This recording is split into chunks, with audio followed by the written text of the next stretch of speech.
Hello बच्चों, welcome to target information classes. हम आज बात करेंगे बीपीएससी 4.0 को लेकर के, जिसकी वैकेंसी आने वाली है। अभी 15 अगस्त के समय मुख्यमंत्री श्री नीतीश कुमार जी ने अपने भाषण में घोषणा भी की थी, आप लोग जानते हैं। तो इसमें कई मुद्दे हैं। सबसे पहली बात तो ये है कि ये भर्ती कब तक आएगी, उस पर बात करेंगे। दूसरा, जो इसमें एक और टॉपिक है कि इसमें डोमिसाइल को लेकर के क्या नीति हो सकती है सरकार की, लागू होगा या नहीं लागू होगा, तो उस पर हम बात करेंगे।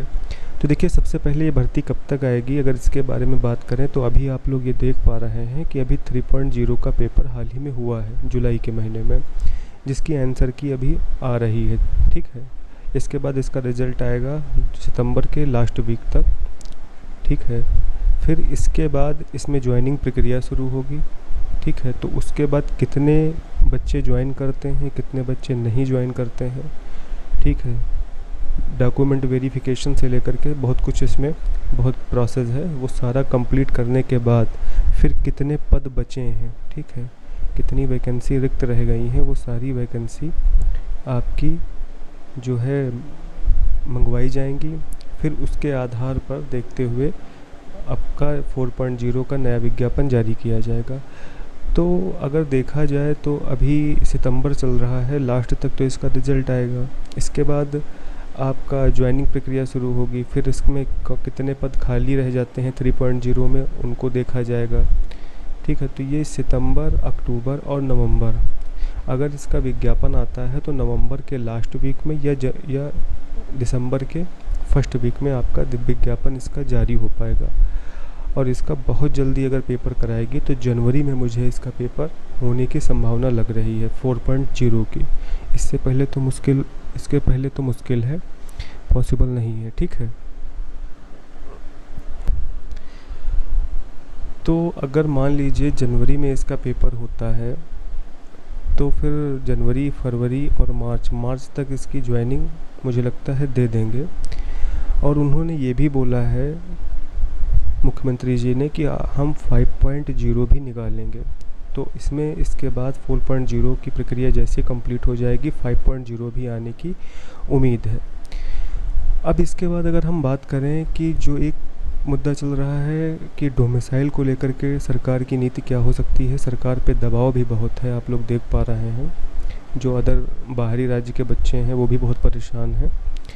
तो डोमिसाइल को लेकर के देखिए, अगर इसमें देखा जाए तो सबसे पहला कि अगर इसमें डोमिसाइल लागू होता है तो कहीं ना कहीं इसमें जो अभी सुपरटेट आपका हुआ है, तो फिर इसमें एक ये प्रश्न उठ जाएगा कि अगर आपको डोमिसाइल लागू करना था तो आपने सुपरटेट क्यों कराया। बाहरी राज्य के बच्चे भाई जो फार्म भर के बिहार पेपर देने गए तो वो ये भी क्वेश्चन करेंगे।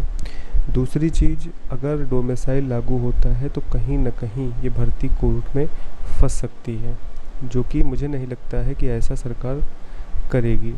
ठीक है, या फिर तीसरा, अगर मैं अपने अनुभव के आधार पर आपको बताने की कोशिश करूं, अगर बहुत सरकार ने डोमिसाइल लागू भी किया तो हो सकता है कि कुछ सीटें रिजर्व कर दे बाहरी राज्य के कैंडिडेट्स के लिए। ठीक है, ये भी हो सकता है, क्योंकि देखिए बिहार में भी इस समय चुनाव का माहौल शुरू होने वाला है, चुनाव आने वाले हैं। तो मुझे नहीं लगता है कि सरकार कोई ऐसा कदम उठाएगी जिससे कि भर्ती कोर्ट में आपकी फंसे। क्योंकि अगर देखिए सुप्रीम कोर्ट मुद्दा चला गया, मैटर चला गया, तो वहाँ पे तो इतनी जल्दी आपका कोई फैसला होता नहीं है। 2 महीने 3 महीने अगर भर्ती खींच गई तो फिर और भी लेट हो सकती है। ठीक है, तो मुझे नहीं लगता है कि सरकार इलेक्शन के समय ऐसा कुछ करेगी। हाँ, बहुत ज़्यादा अगर करते हैं, कुछ करना चाहते हैं, तो हो सकता है कि कुछ सीटें रिजर्व कर दे आपके बाहरी राज्य के बच्चों के लिए। ठीक है, ये इतना हो सकता है। बाकी 100% डोमिसाइल लागू हो इतनी बड़ी भर्ती पर 1,60,000 पर, ये ऐसा मुझे नहीं लगता। तो इसलिए आप लोग पॉजिटिव सोच रख करके, ठीक है, पॉजिटिव सोचिए और अपनी तैयारी में लग जाइए। ठीक है, आप लोगों ने जो बैच ख़रीदा है तो वो बैच, जो भी टीचर वहाँ पे पढ़ाएं उस बैच में, जिस सब्जेक्ट का भी आपने बैच लिया हो, तो उसके नोट्स ज़रूर बनाइए और क्लास कोई भी मत छोड़िए। ठीक है, अगर मान लीजिए लाइव आप नहीं पढ़ पाते हैं टीचर के साथ रह करके, तो फिर आप उसको बाद में देखिए, नोट्स बनाइए, प्लस बीपीएससी की जो एनसीईआरटी और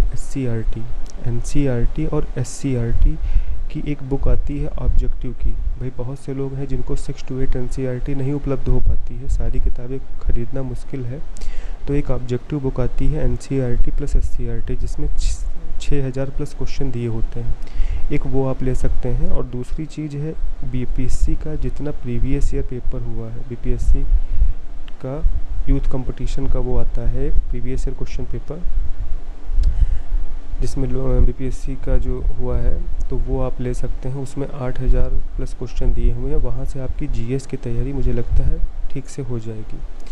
उसमें आपका साइंस का भी पोर्शन दिया होता है, मैथ का भी दिया होगा, तो जिन बच्चों का साइंस या मैथ कमज़ोर है तो आप वहाँ से कवर कर सकते हैं। बाकी आपने जो टीचर के बैच लिए हैं उनको ज़रूर पढ़िए। देखिए अपने आप पढ़ने से और एक टीचर के साथ मिल करके पढ़ने से दोनों में अंतर होता है। टीचर नई चीज़ बताते हैं, क्वेश्चन को कम समय में करना, शॉर्टकट कैसे शॉर्ट तरीके से किया जा सकता है टीचर ये भी बताते हैं। तो अपने आप बैठ कर पढ़ने और टीचर के पढ़ने में दोनों में अंतर होता है, इसलिए आप कोचिंग ज़रूर करिए और कम से कम 10 घंटे की पढ़ाई आप ज़रूर करिए, क्योंकि कंपटीशन बहुत ही टफ होता जा रहा है। अभी जो बच्चे सीटेट में शामिल हुए थे जुलाई में, तो वो भी जो है बैठेंगे इस एग्ज़ाम में जिनका क्वालिफाई हो चुका है। तो इसलिए आप जो है कम से कम 10 घंटे की मेहनत आपको करनी होगी, तभी आप जो है 90 प्लस नंबर अगर जनरल से हैं तो भी तभी आप ला सकते हैं। ठीक है, तो ये एक छोटी सी जानकारी है। बाकी आपको अगर वीडियो अच्छा लगा है तो आप वीडियो को लाइक करिए, चैनल को सब्सक्राइब करिए। अगर आप कोई और जानकारी हमसे चाहते हैं तो हमारे नीचे कमेंट बॉक्स में लिखिए, ठीक है, हम आपकी कमेंट का रिप्लाई देंगे और आपके अगर ज़रूरत होगी तो हम नए वीडियो के माध्यम से आपको उस समस्या को सुलझाने की कोशिश करेंगे। ठीक है, थैंक यू।